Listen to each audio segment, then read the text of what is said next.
Hey, so day 2 of my descent went really well, I think. Got up, took immediate care of my body, and had a juice and a protein shake after going to the gym. And this new apartment has really helped a lot in terms of getting my shit together in some ways. Um, it worked, had band practice. Um, it's really good. Uh, Today I'm incredibly grateful for a friend of mine I've been bumping heads with for a little while. I feel like a great weight was lifted today, so that was really, really amazing. And it feels completely in line with what I'm trying to do right now. So that felt like a real blessing and a real synchronicity. Um, I noticed this morning that I slept like a rock and didn't hate myself in the morning, so that bodes well. Um, Something else I noticed that it's very interesting that I'm totally learning about this whole descent concept as I go, which maybe somebody who's done it or knows a lot about it, about the history, is probably looking at this and going like, "You dumb fuck." But I think it's actually really great because been talking with a friend of mine who is a very a very productive artist, or she seems to be for me, with a very productive mind. She's been saying, about art, about creativity, just shit it out. Don't question it. Don't wait till you're ready. Just shit it out. And that's totally what's happening with this whole descent concept this week. Um, yeah, it turns out I didn't actually read much about it today, but it turns out ancient ancient peoples, and there were temples, and they actually did this metaphorically and all that. So that's cool. Anyway, so part of the story is that there's 7 gates of the underworld, and um,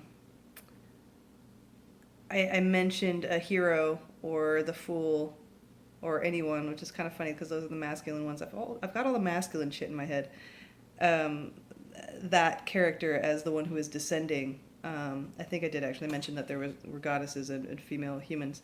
Um, Inanna was, I think, a princess or a queen type person. She's like the big sort of central figure of the story, and she's going down to meet her sister, Erishkigal.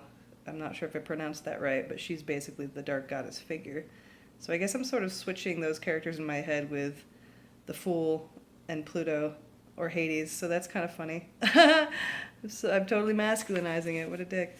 Anyway, so there's 7 gates of the underworld, and in order to get to her sister, she has to pass through all of them. And at every gate, something is taken from her, which is, the perfect metaphor. And I saw one interpretation of these 7 things as chakras. Um, they remove her crown, her earrings, her necklace, her breastplate, a hip girdle, a measuring rod, and her cloak. And finally, she's, naked, and then they take her life. That's fun. Uh, and yeah, so like crown chakra all the way down to sacral, the one in the sexy spot. Just kidding. Um, anyway, so I decided to uh, use my own metaphors for each of these items, and the concept, as I understand it, is to recognize that our identities are not us. It's a sort of shedding of ego concepts, self concepts, attachments. And for me, the removal of the crown seemed to symbolize kind of a pride thing, a look of invulnerability. And I think I definitely did that on day 1 by even posting these videos. Um, and I actually decided to switch the next 2 because tonight I had band practice, and I decided that neck would be my voice, and the concept that I am only valuable because I'm a singer in a punk band, which is something I've always wanted to be and felt very worthless without. and have certainly gained an enormous amount of self-confidence and self-worth and a sense of purpose with this band. But it's funny, I almost thought about it without intending to. I thought, what if I wasn't in this band? What if it fell apart? I would be sad, but would I be worth less? So I meditated on that for a bit. That's all of those notes I have. I think, just as a final note, it's interesting to notice I'm having like memories of normalcy that are coming back to me from years back. As I mentioned, when I had a consistent long-term partner that I lived with and wasn't involved in the music scene and didn't drink very much. At that time, I felt like I had a drinking problem because I drank like maybe one drink 3 nights a week and then 3 drinks 1 night a week or something. And that was, I'd still maybe more than a lot of people, but that was pretty minimal compared to what I'm drinking now.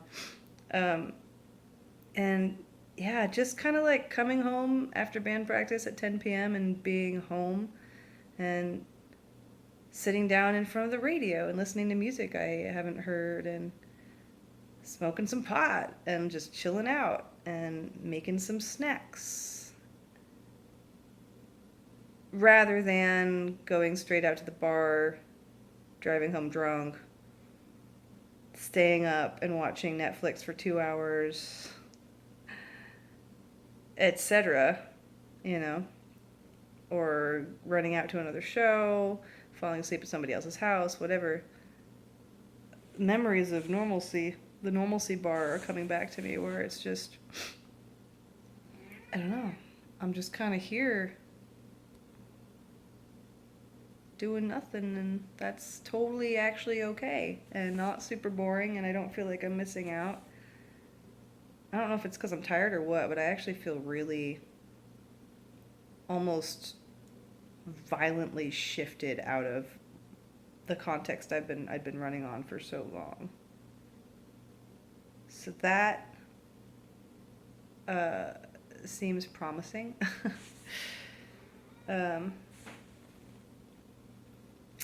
Yeah. I remember hating watching TV so much and staying in, and I remember hating commercials and sugar and anything that was super capitalism-y, and my tolerance for unhealthy things has really gone up. It's amazing. I remember going out to a touring band's concert once every 2 months.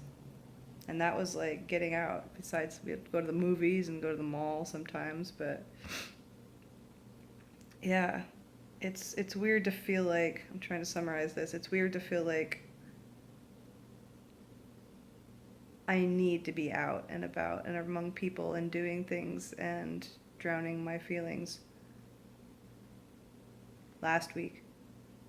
And then this week feeling pretty content just being, and not only that, but relishing it, really feeling my body, listening to my feelings when they come up, wanting to go to sleep at 11 or wanting to read a book for a little while before going to bed rather than watching TV, wanting to find time with myself, wanting to work on my art projects and my music and my writing and all this stuff.